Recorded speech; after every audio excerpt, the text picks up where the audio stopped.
Bismillah, Alhamdulillah, Assalatu wassalamu ala Rasulillah, Rabbi shrah li sadri wa yassir li amri, wahlul uqdatan min lisani yafqahu qawli. Assalamu alaikum wa rahmatullahi wa barakatuh. Welcome back to the names of Allah. Today we are looking at two names which are somewhat similar.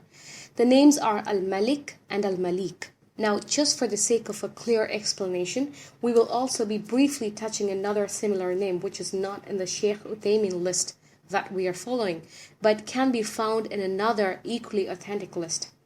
And that name is Al-Malik. So practically we have three names here: Al-Malik, Al-Malik, and Al-Malik. All these names come from the same root and so are similar in their meanings, differing just slightly from each other linguistically. In spite of their similarity, they have been given separate mention among the 99 names of Allah. This is to show the emphasis on the perfection of the particular quality or attribute from all sides. Al-Malik means the owner, Al-Malik means the king, and Al-Malik means the omnipotent sovereign. This means Allah is the owner, the king, and the omnipotent sovereign. Being an owner of something is not the same as being a king. And a king necessarily doesn't own everything in his domain. Allah is both the king and the owner. He has the domain over everything, and he possesses the possessions of those who possess within his creation. And his dominion overrides the dominion of any king within his creation. And to top it off, he is the omnipotent king, the omnipotent sovereign, who has the unlimited power and influence over everything in his domain and everything that he owns. Not every king's commands are carried out within his domain, and not every king that which he desires to take place within his dominion actually takes place. A king does not have the complete power or influence over those that come under his dominion. A subject can disobey and go against the commands of the king. The maximum the king can do is to punish the one who disobeyed his commands. He can't really stop the subject from disobeying him, but Allah can. Even if you want to disobey Allah, you can only do it if Allah permits you to do it. If He wants to stop you, He can. You will not be able to do it, no matter how much you try, as nothing happens without His permission. So Allah the King, and Allah is the King, and unlike other kings, He also owns everything in His domain, and He has unlimited power over them. What He wills is what happens, and there is none in the world who possesses these qualities other than Him. Now, having said that, one of the most common questions people ask is, if Allah is all-powerful and have the control of everything and nothing goes against His will, then why does evil happen? Why would Allah permit evil to happen? And the answer is, if Allah has permitted it to happen, then no matter how bad it may seem, it is not 100% evil. If Allah has permitted it to happen, then there is a greater good in it than the evil we presume. How many times has it happened that something evil happens and we cry, "Oh, why did this happen?" And later on we realize there was a greater good coming out of it. So if Allah has permitted it to happen, then there is some good behind it, what He permitted it for. That's the bottom line. A simple example Dr. Bilal Phillips always gives for this is going to the dentist. We go there and we suffer. We have injections, there's drilling, there's a lot of pain. All this that we go through, do we go through all this because we like pain? No, we don't. We go there because in that suffering we go through, it's a prevention of greater suffering. So we suffer a certain amount of harm to prevent a greater harm, or because of the positive outcome of it, which is greater than the harm itself. Sometimes we may be able to perceive that, and sometimes we may not be.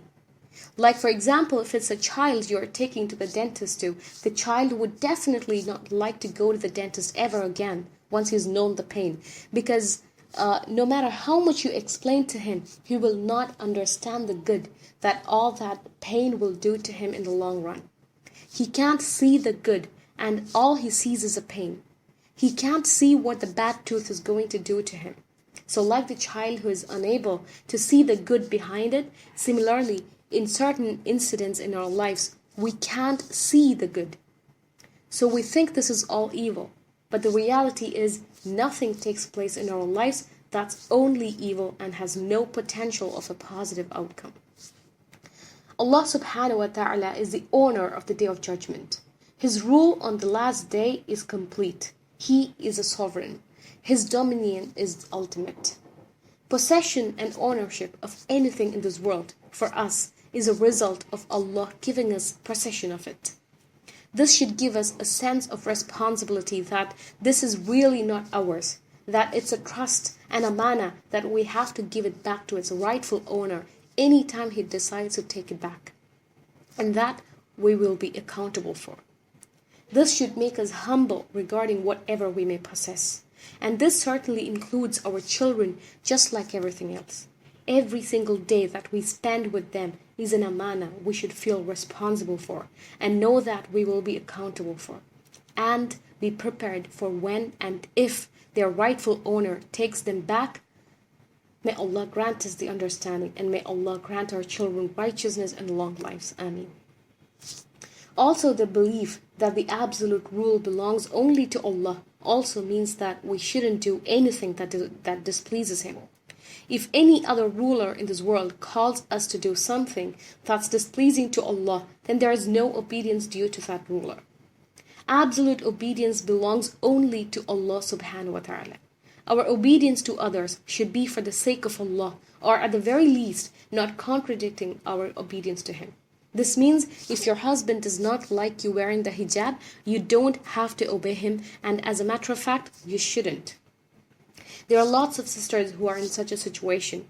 Well, know that the Lord who deemed that obedience to your husband as one of the factors that will lead you to Jannah is the same Lord who commands you to not obey him, or anyone for that matter, if it involves disobedience to Allah, Al-Malik wal-Malik. On the last day, after Allah causes all creatures to die, Allah subhanahu wa ta'ala will grasp the earth in His hand and will roll up the heavens in His right hand. Allah will then say, I am the king. Where are the kings of the earth? Where are the tyrants? Where are the arrogant ones?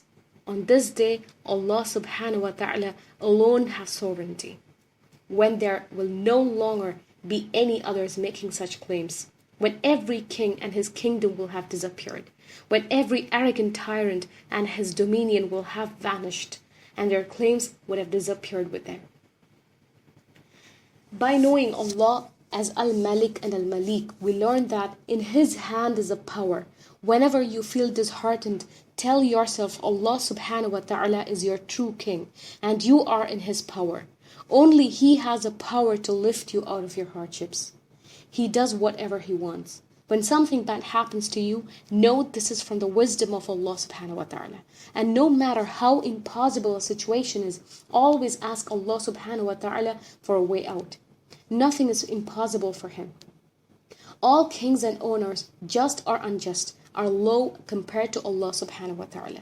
Whatever we own, we are responsible for, and we will be accountable for it. So be careful with what you own. Even the owners of animals who were unjust to them will be dealt with by Al-Malik. In our daily life, we should remain within the bounds set by Allah, Al-Malik wal-Malik, our all-powerful King. So live your life with this motto, فَتَعَالَ اللَّهُ الْمَلِكُ الْحَقِّ. Then high above all is Allah, the true King. May He find us all subservient and obedient before this mighty King, and may He be pleased with us on the Day of Judgment. Ameen. نشهد أن لا إله إلا أنت نستغفرك ونتوب إليك. السلام عليكم ورحمة الله وبركاته.